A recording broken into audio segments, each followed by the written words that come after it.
Sejatinya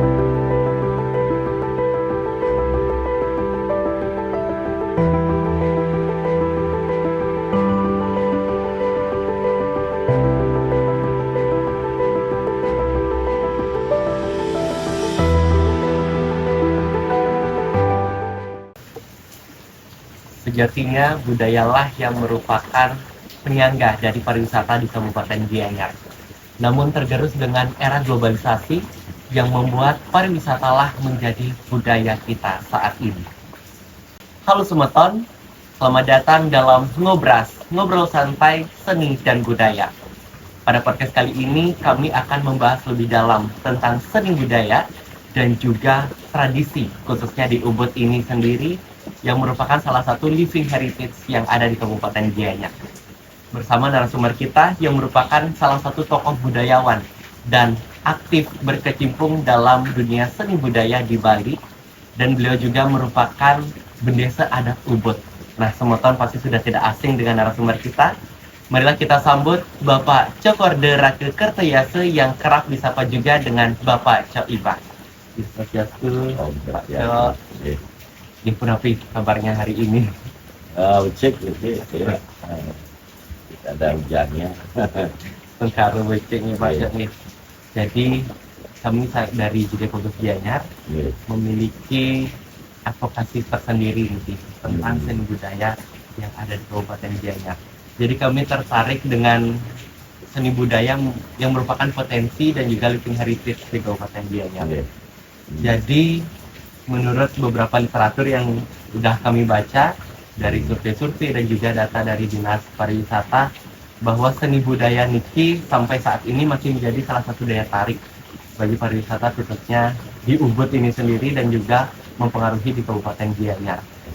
Jadi menurut tanggapan dari Pak Cok sendiri, bagaimana sih seni budaya di Kabupaten Gianyar yang menjadi salah satu daya tarik, apakah akan berdampak positif ataupun negatif bagi pariwisata ke depannya? Ya,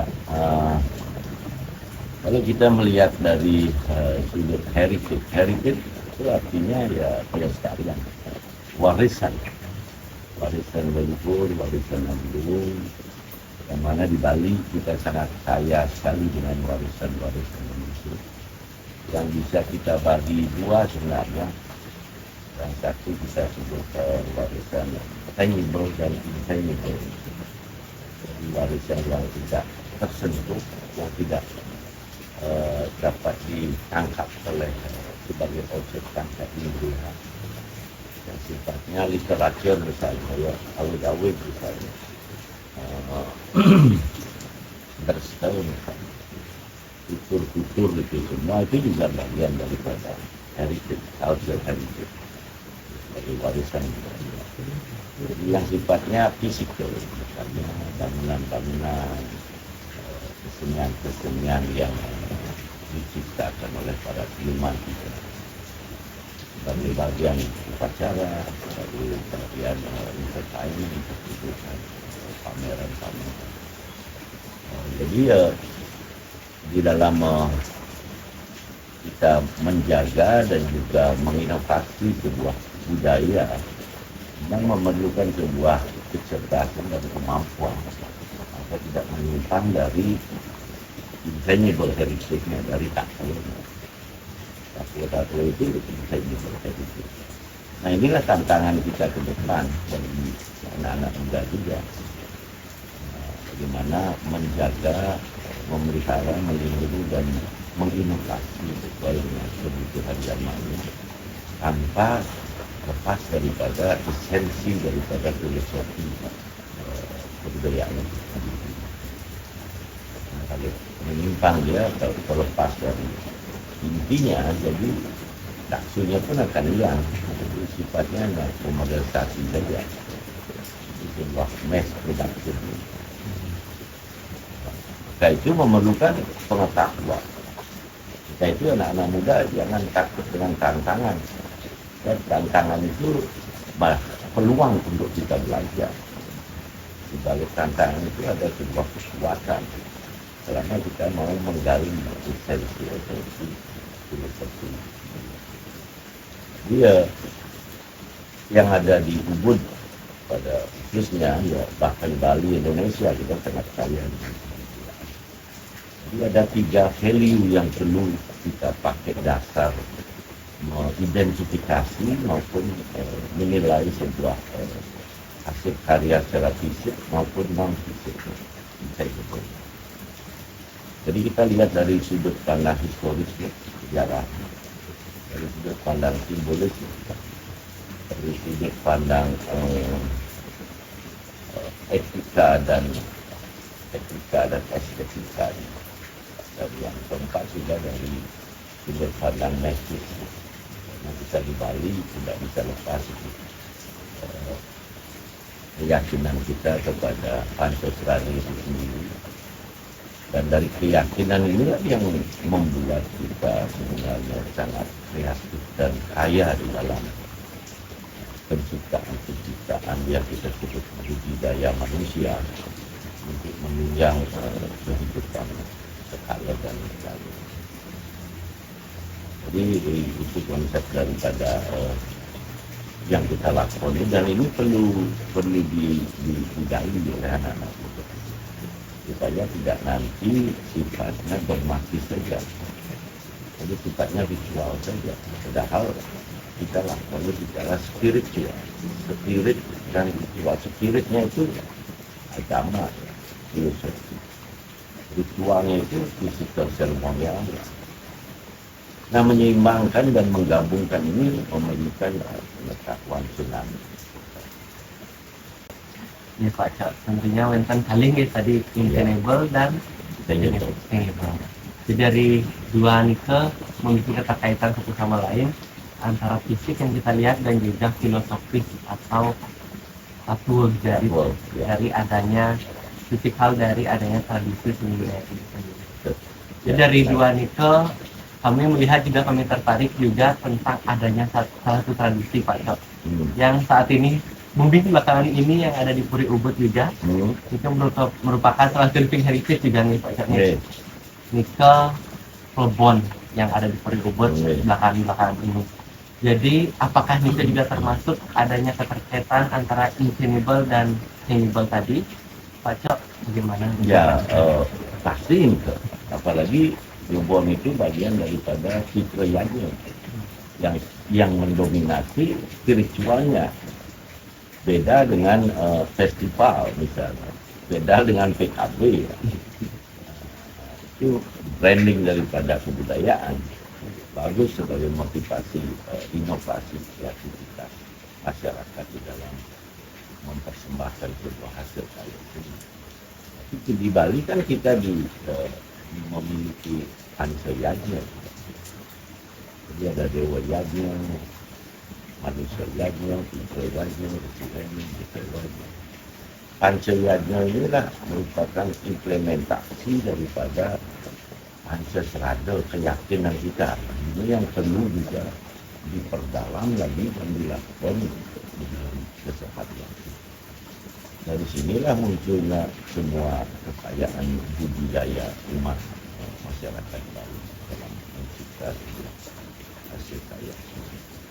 Jadi ada Satyam, Siwam, Sundaram. Satyam ini kan Pancasrada, kita yakin dengan Tuhan, kita yang hidup kuasa bersama manifestasi, kita yakin dengan adanya roh, jiwa, atma, kita yakin dengan adanya hukum karma, kita yakin dengan adanya reinkarnasi penyebab akhir, dan kita yakin akan adanya moksa, duration. Nah, filosofi inilah yang sebenarnya kita warisi sebagai heritage yang diimplementasikan dalam perilaku kehidupan masyarakat Bali, yang diciptakan melalui karya-karya seni, dari musik, dari seni visual, seni lagu, seni dan segalanya itu sebenarnya dari yajna inilah yang muncul inspirasi. Dalam konsep yajna di Bali itu kita juga memiliki dua heritage ya, yang kita sebut cara yang uh, Prawarti Marga dan Nirwirti Marga.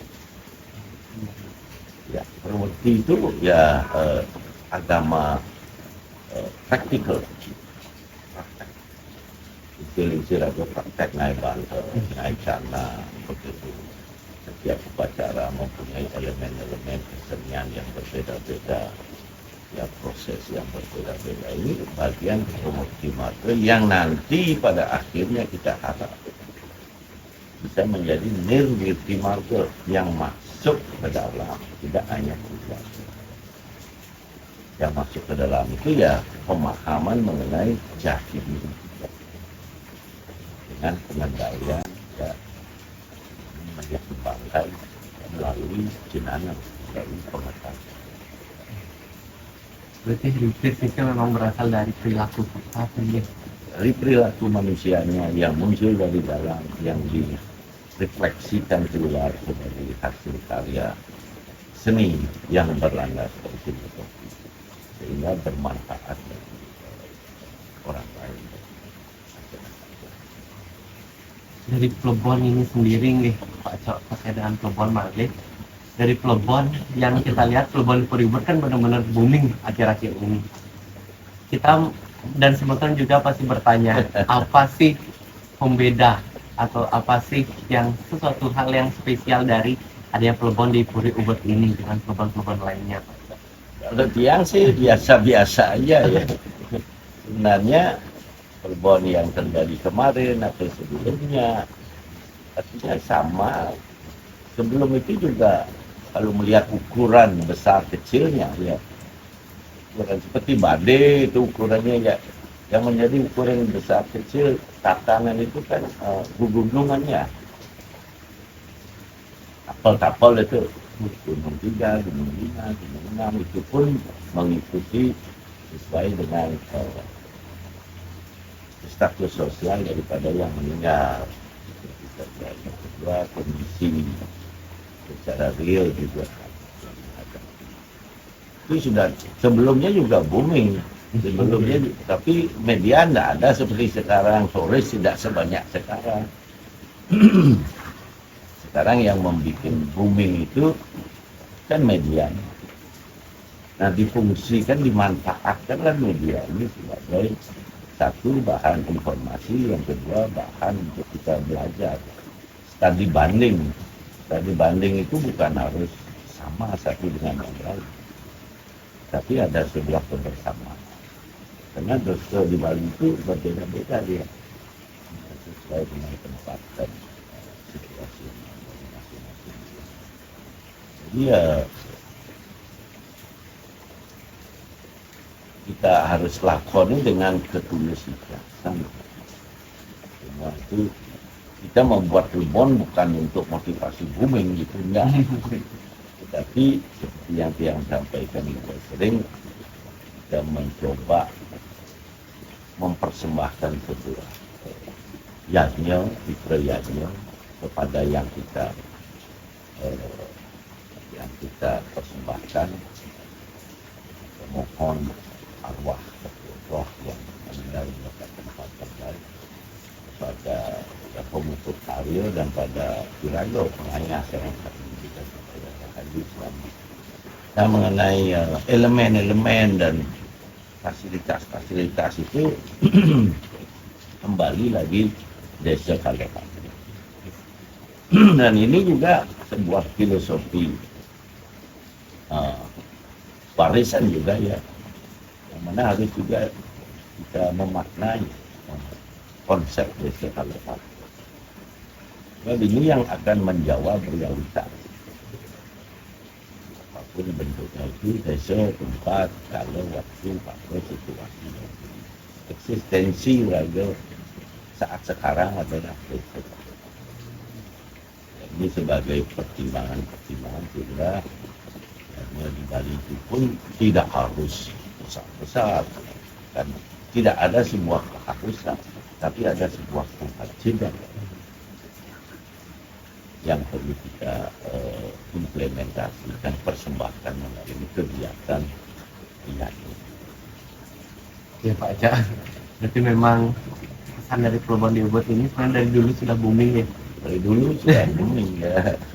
Cuman memang baru saat ini media sedang gencar-gencarnya. Ya, karena medianya, jadi dan orang kan selalu ingin tahu di Samsung New ya, Samsung sesuatu yang baru, sesuatu inovasi sekarang.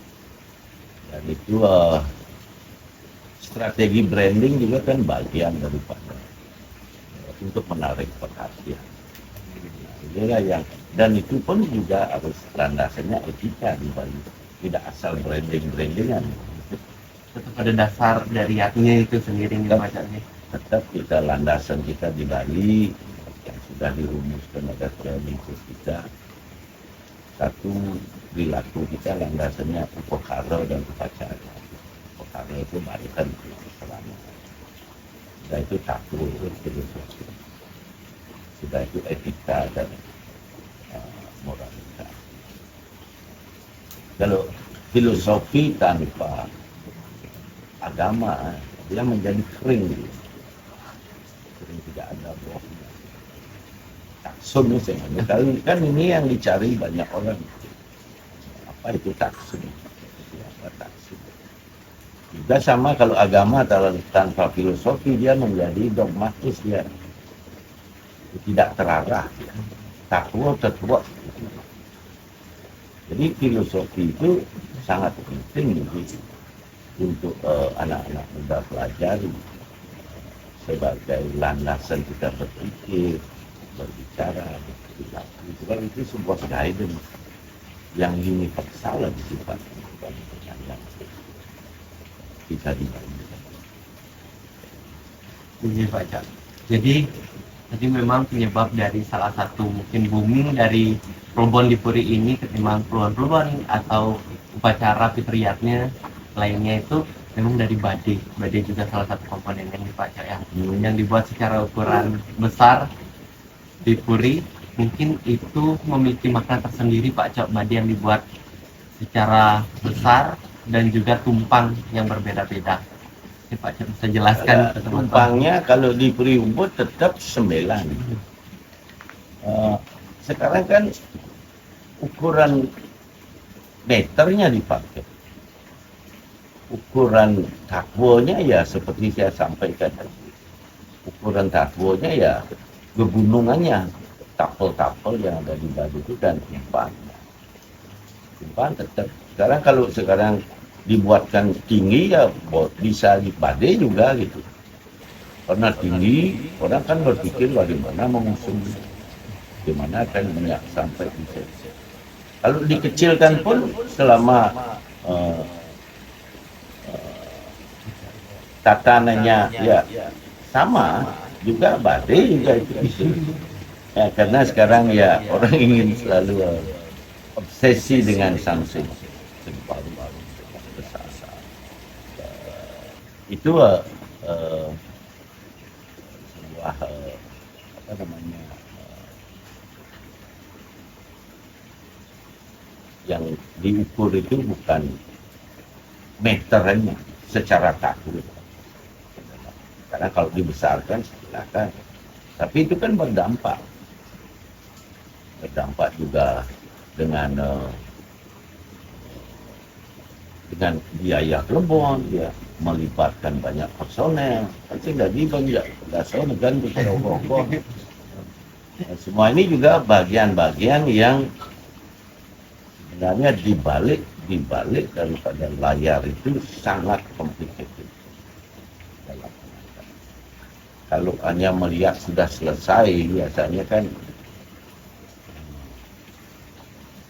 perlu kita banggakan, tapi budaya tidak cukup dibanggakan. Sebab di balik itu memerlukan sebuah pengetahuan, ada tantangan-tantangan yang sifatnya skala, bahkan kita harus mohon skala juga untuk bersama. Itu ibu tidak pakai karena tidak pakai roda kan, masih secara tradisional diusung. Dan memang sekarang kan ukuran itu yang pakai sebuah branding.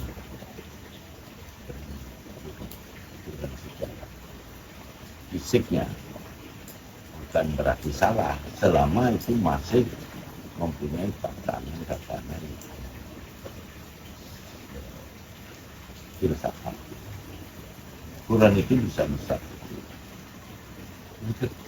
Orang dari Baden itu memang itu tidak ada sesuatu hal yang mengharuskan kita untuk Tidak membuat tuturan tersebut. Yang penting takwonya nih. Takwonya, upacaranya, takwonya itu supaya benar. Sebab ini menyangkut roh seseorang, menyangkut jiwa seseorang yang kita harapkan bisa amal ini kesana. Nah itu esensinya. Masalah karena di Bali kita kaya dengan filsafat itu, makanya sekarang kan branding di mana-mana ya, termasuk bagian marketing juga branding. Selama tidak menyimpang dari takwa, susah. Makanya perlulah pengetahuan itu di dalam kita menginovasi sebuah budidaya ya, kita cerdas, waspada dan seimbang. Cerdasan itu melalui pengalaman, belajar dengan alam. Kita selalu waspada karena kita tidak tahu apa ini akan menjaga dan menghormati budaya kita atau mengeksploitasi budaya kita. Dan di sini tipis sekali kadang-kadang kalau tidak dipahami antara menjaga ya merenovasi dengan mengeksploitasi. Eksploitasi dan Renovasi. Seperti fisik-fisik, kelingit-kelingit dan sebagainya. Dan itu harus disurvei. Sebab kita kan agama simbol. Karena kita salah menempatkan simbol. Kalau sudah dipelapas dan pasupati, nanti fungsinya pun, sifatnya pun akan berbeda, tidak sesuai dengan kata. Di sinilah pentingnya kata. Karena keberagaman dari simbol-simbol. Simbol itu artinya kita menyatu dengan simbol itu sendiri. Seperti penyembah dengan yang disembah. Di Bali ada simbol Timo, ada Kudu, ada Sunan Badung dan sebagainya. Semua ini simbol, ujungnya pakaiannya simbol.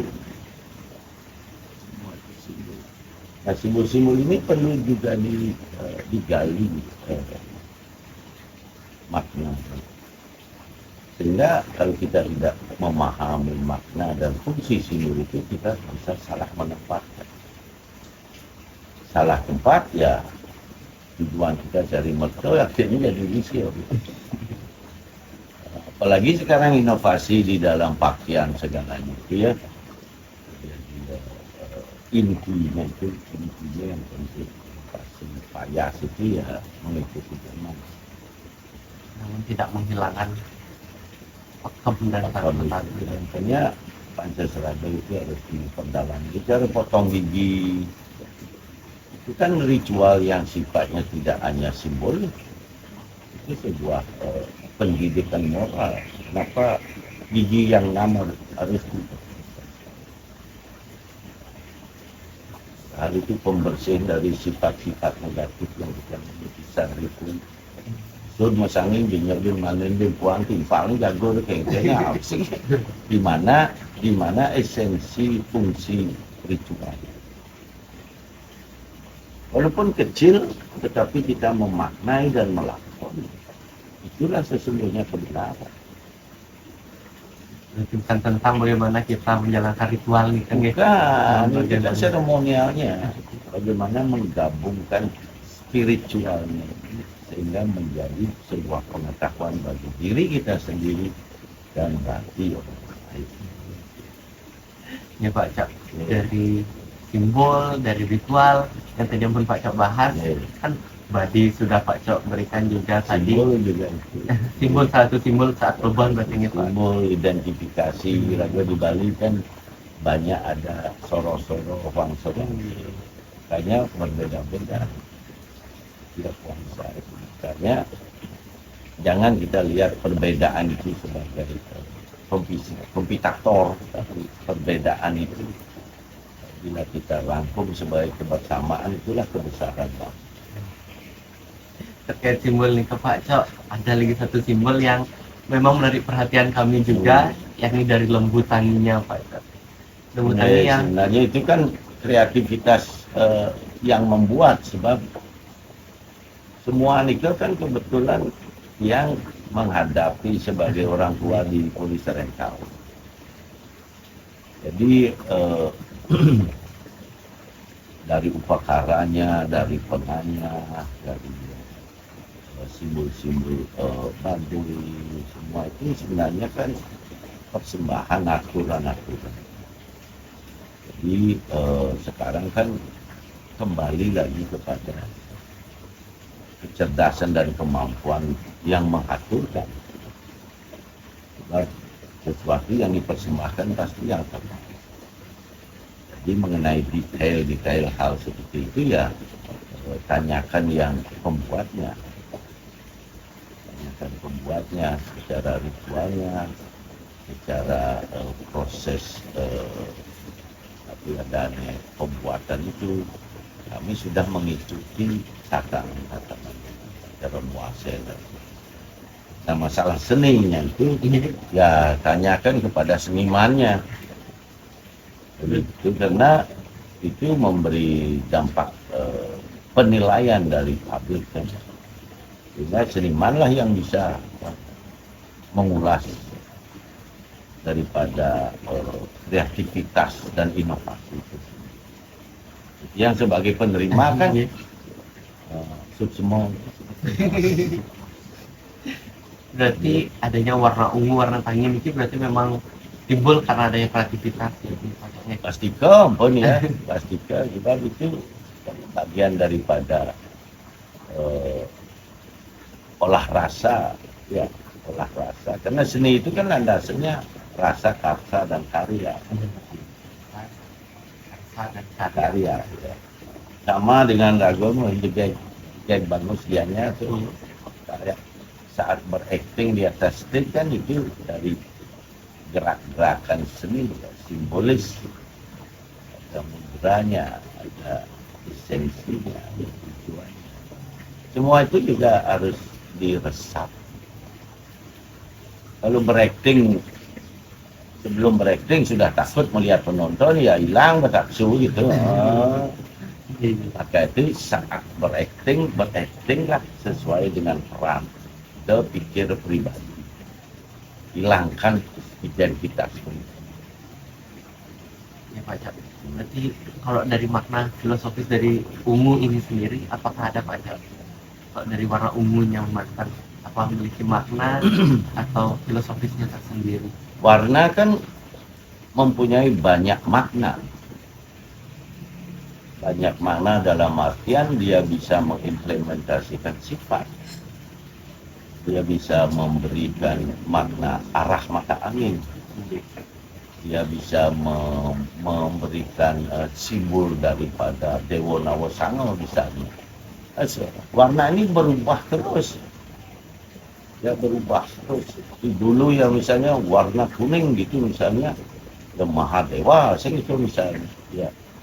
Yang partai nganggo Golkar, yang partai nganggo PDI, Barak, ya gitu. Nah, semua ini makna ini harus dicermati sesuai dengan desa Kaliparto kapan saat apa untuk, karena dia memberikan sifat kunci manfaat. Nah ini kan harus diperdalam. Jangan nganggo baju Islam misalnya begitu. Kami Madura, berarti semuanya memiliki makna tersendiri. Warna, angka, ya di Bali itu sangat ada filsafat. Semua ini kembali kepada tempat. Dan pas mecaru misalnya kita, ya siap itu sesuai dengan warnanya. Siap ding ya harus lo teman. Siap berumun di tengah. Jadi nakajan siap ding biar boleh kajol bang sing masalah gitu. Nah, ini kan berubah dia, berubah. Kembali lagi ke ritual napi yang dilaksanakan. Kapan saat apa untuk apa? Sekali Pak. Kita pun sama manusia. Saat di rumah jadi anak, kan begitu semua berubah. Nah perubahan inilah yang kita sering disebut abadi. Karena sang waktu itu ya tidak pernah mundur, pasti berjalan dan perubahan itu terus. Secara alami, secara hukum. Beda dengan merubah.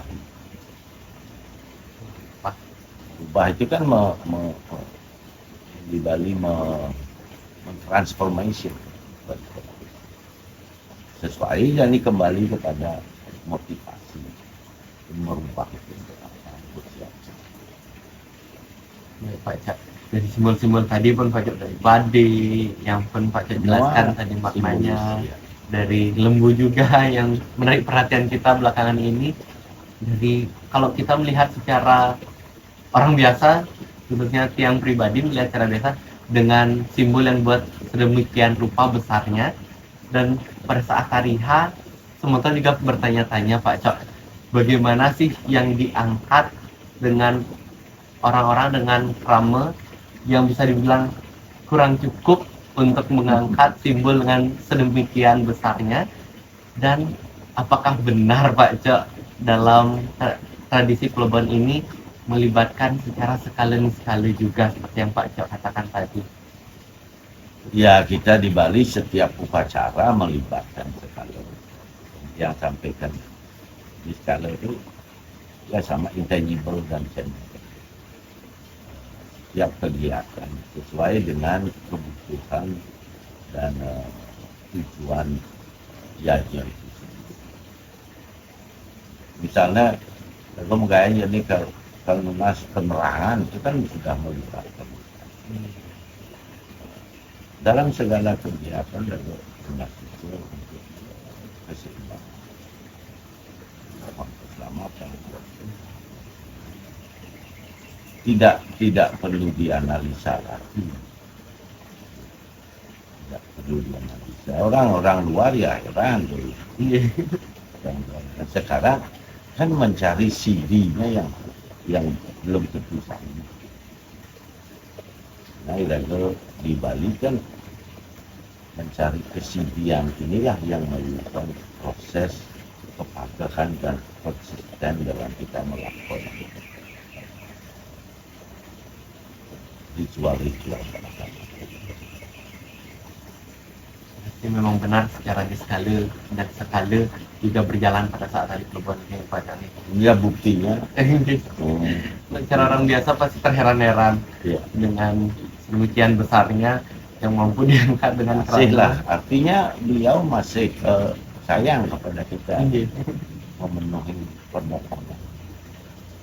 Dan itu jangan pernah berhenti di dalam kita mempersembahkan bakti kepada leluhur bangsa yang ini sekecil apapun. Ya, jangan yang besar terjadi. Batu itu berlubang ya karena setetes air yang terus berlubang. Lalu dengan ketulus ikhlasan dan konsistensi. Spiritual itu ya memang harus kita mengulang-ulang. Tidak bisa ini baru tidak berhasil pindah ke sini lagi. Nah, kadang-kadang kan godaan kita kan bisa karena tidak sabar, karena tidak sabar. Cara dalam oleh dukun bersenang diri baik itu tidak sabar. Nah, spiritual itu proses pengulangan yang terus menerus takut beratur. Nah jadi kesimpulan dari keseluruhan simbol Roberti Margo, Upakaro, Takwa, dan itu adalah sebuah proses pencarian jati diri. Pencarian nilai yang kita harus masuk ke dalam. Menyeimbangkan antara hubungan buana alif dengan buana alif supaya sejahtera. Ada makna itu setiap upacara harus perhatikan. Berarti dari tadi ampun banyak sekali makna dan filosofis yang Pak Cok sampaikan terkait simbol dan juga seni budaya dan tradisi salah satu yang Plebon di Ubud ini sendiri. Dan terakhir seperti ini pertanyaan terakhir Pak Cok, bagaimana tanggapan Pak Cok dengan salah satu tradisi seni budaya Plebon ini yang merupakan heritage heritage kita juga di Kabupaten Gianyar bagi keberlangsungan wisatawan ke depannya? Menurut Pak Cok, apakah ini jika terus dilaksanakan akan meningkatkan daya tarik wisatawan untuk mengunjungi Ubud khususnya Pak Cok?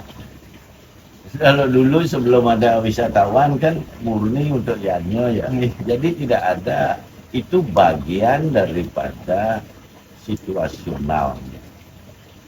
Jadi mengenai Bali dan semua itu bukan untuk wisatawan. Wisatawan yang datang melihat upacara kita itu. Bang benar nih, pasang benar nih ragu naik Plebon nih untuk wisatawan dan motivasi kan menyimpang dari takwa. Kembali lagi ke takwa yang Kembali lagi. Tapi kalau kita motivasi pertama untuk yang kita kan ya di dalam prosesnya ini pasti terjadi elemen-elemen yang ada diuntungkan secara kegiatan.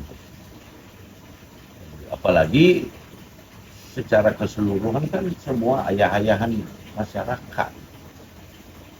Dan kami ingin mengomersilkan bakti masyarakat kepada puri yang saat ini masih dipercayai. Nah, ayah-ayah itu. Jadi tidak ada ya motivasi dengan Plebon kan ini pengliu wisatawan kan udah ya di Bali. Berarti bisa dibilang wisatawan yang ramai mengunjungi saat Plebon ke bonus bisa dibilang dari pelaksanaan yakni yang kita laksanakan. Bukan Plebon cari turis, tapi turis cari Plebon. Melihat kegiatan upacara. Dan itu pun kita harus kerjasama dengan pemerintah, menjaga etika wisatawan, keselamatan, banyak sekali hal-hal yang juga menjadi pertimbangan kita supaya karya itu tidak ternodai oleh kegiatan itu. Selamat semua kan. Jadi secara fisik ya baik. Wisatawan datang ya tidak hanya wisatawan, bahkan sampai masyarakat Bali pun banyak yang melihat kegiatan. Ya Pak Cok, berarti memang bisa dibilang banyak juga manfaat dan sampai saat ini masih bagus, berarti masih sangat maksimal peran dari pemerintah, desa adat juga dan para krama sih Pak Cok, yang pribadi melihat dari gotong royong menyambut beraya krama di Ubud khususnya untuk mempersiapkan Plebon sampai di hari A sampai pengangkatan penegaran Plebon hingga ke Setra itu benar-benar menyambut berayanya jiwa solidaritas dari krama Bali masih terlihat di sana. Ya kita harus mencari juga strategi-strategi sesuai dengan situasional zaman. Nah, itu diperlukan juga strategi ngayah dan sebagainya. Jadi kita tidak bisa kaku di dalam melakukan budaya.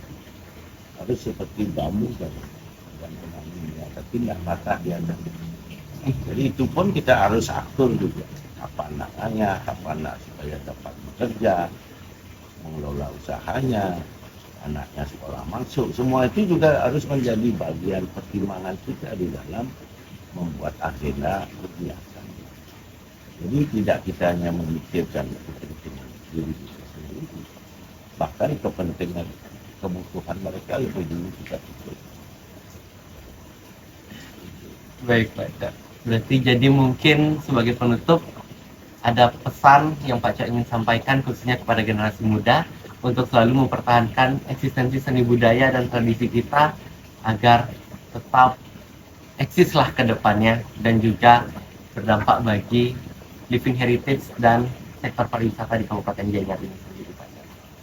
Ya jangan intinya ya harus tetap kita menggali makna-makna spiritual kegiatan. Tiada hari tanpa yatnya, tiada yatnya yang sia-sia. Sekian, terima kasih. Baik, jadi satu kata, satu kalimat yang dapat kita ambil hari ini yang sangat bermakna sebagai penutup, tiada hari tanpa yaknya, tiada yaknya yang sia-sia. Jadi buat semua tahun di rumah, jangan henti-henti untuk selalu melakukan yaknya yang didasari dengan hati yang tulus. Dan ini juga merupakan salah satu seni budaya dan tradisi yang merupakan living heritage di Kabupaten Gianyar kita. Jadi matur suksema banget, terima kasih banyak kepada narasumber kita hari ini, Pak Cak Ibah. Terima kasih banyak dan bermanfaat. karena sangat banyak wawasan yang diberikan kepada generasi muda. Akhir kata kita tutup dengan para santi.